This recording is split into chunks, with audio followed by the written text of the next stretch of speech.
Good morning students, welcome to Hindi class. Students, हमने पिछले video में लेसन नंबर 16 ज्वालामुखी के अंदर, ठीक है, इस चैप्टर के सार को समझा था। देन हमने वर्ड मीनिंग और मुहावरे किए थे। तो इस वीडियो में अब हम लेसन नंबर 16 का ही भाषा ज्ञान करेंगे। ठीक है, भाषा ज्ञान की जितनी भी एक्सरसाइजेज हैं वो करेंगे। आपका पेज है पेज नंबर 127। पेज नंबर 127 देख लीजिए। भाषा ज्ञान फर्स्ट एक्सरसाइज।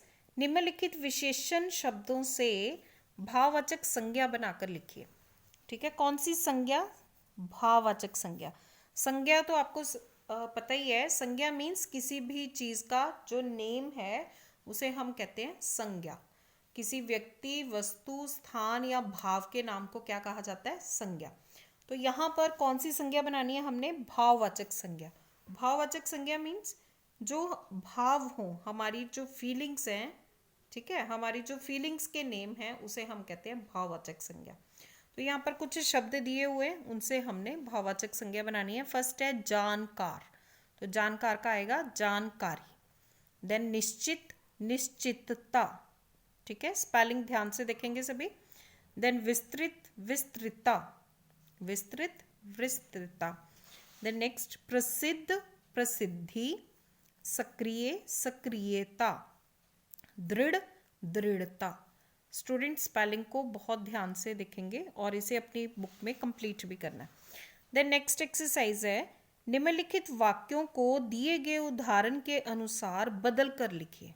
ठीक है, एक एग्जाम्पल दिया हुआ, इसमें इन्होंने कुछ एक्सप्लेन नहीं किया हुआ कि क्या बताना है, कैसे लिखने हैं। सिर्फ एक एग्जाम्पल दिए, उस एग्जाम्पल के अकॉर्डिंगली आपने इन सेंटेंसेस को चेंज करके लिख देना है। तो एग्जाम्पल क्या दिया है? स्ट्रॉबोली ज्वालामुखी निरंतर आग उगलता है।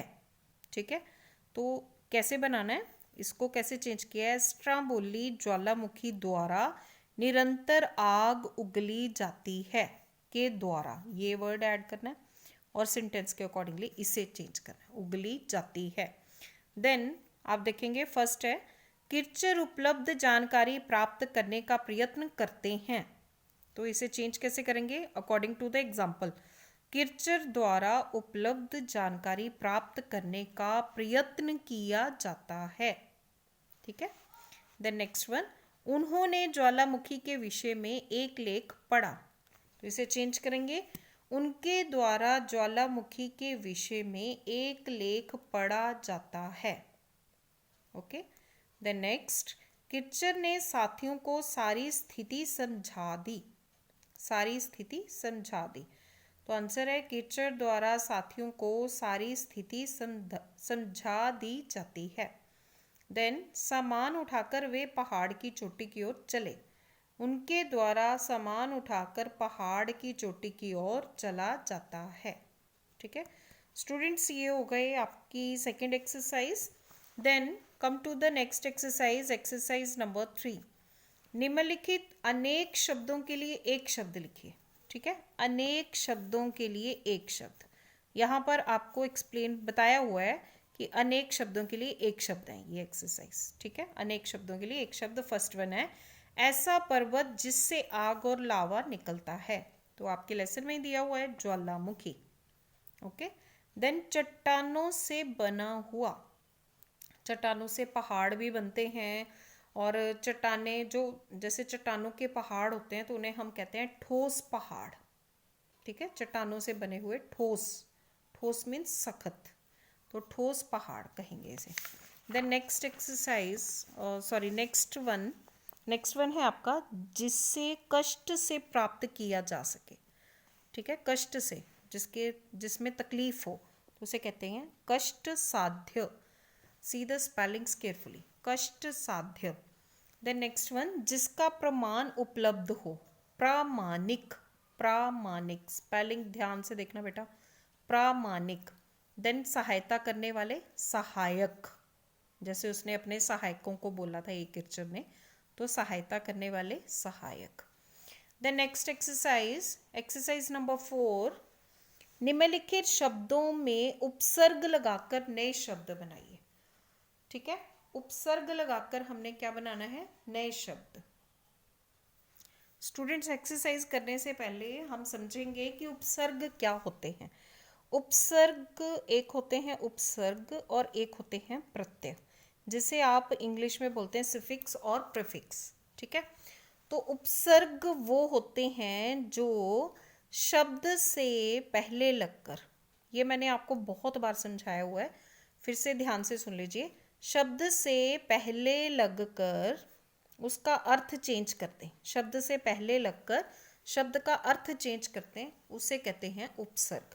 फॉर एग्जाम्पल, अगर हम एग्जाम्पल देखें, जैसे धर्म, ठीक है, धर्म, और इसके पहले हमने उपसर्ग लगा दिया अ, तो ये वर्ड बन गया अधर्म, अर्थ चेंज हो गया इसका।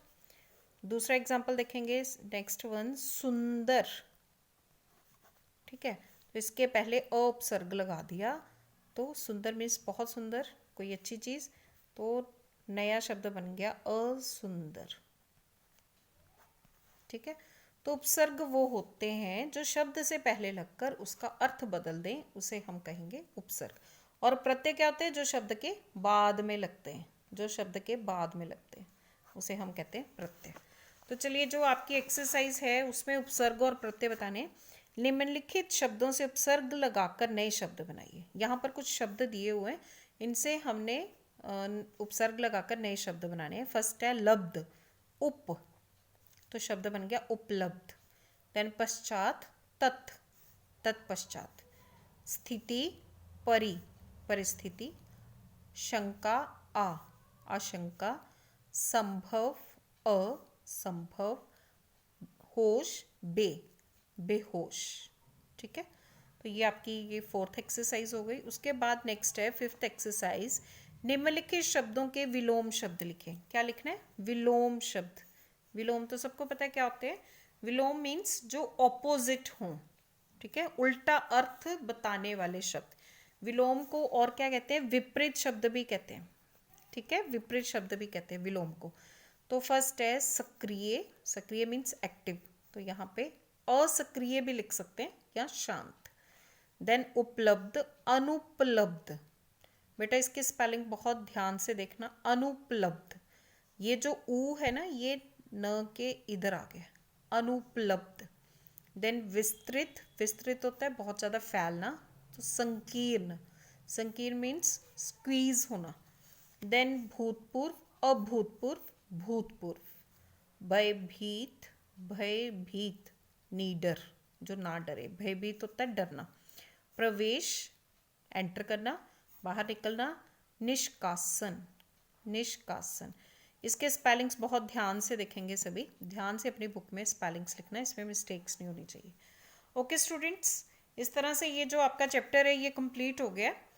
तो इससे सारी एक्सरसाइजेस को अच्छी तरह से समझना भी है और स्पेलिंग्स की प्रैक्टिस करनी है, और try to learn questions, word meaning and all the exercises. Thank you children, God bless you all.